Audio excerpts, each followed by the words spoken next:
कहाँ में भी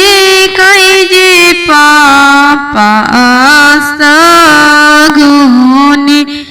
रूमाल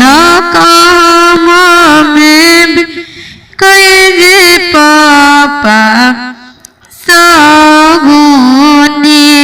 रूमाल कहाँ में भी जे पापा दूल्हा कुमार कहाँ में भी जे पापा दूल्हा कुमार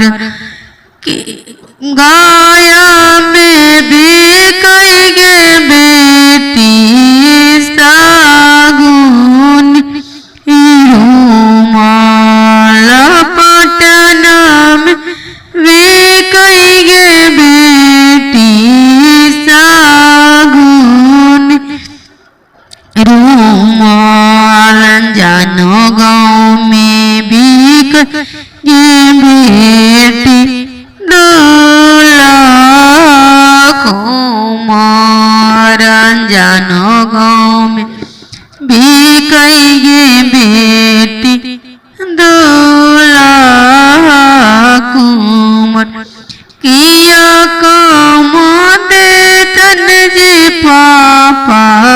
सागु रूमाल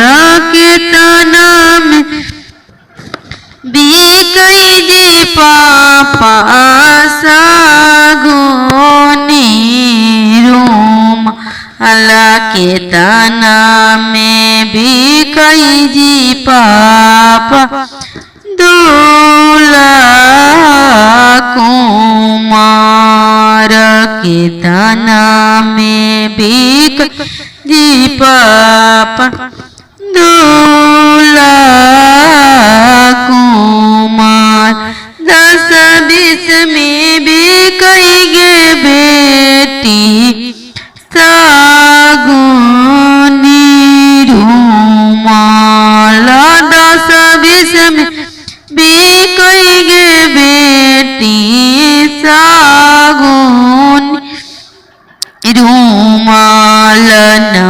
लाख में भी कई गे बेटी दूल्हा कुमार 9 लाख में भी कई गे बेटी दूल्हा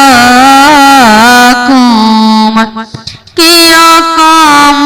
दे तई जे पापा सागुनी रूमाल किया काम दे तई जे पापा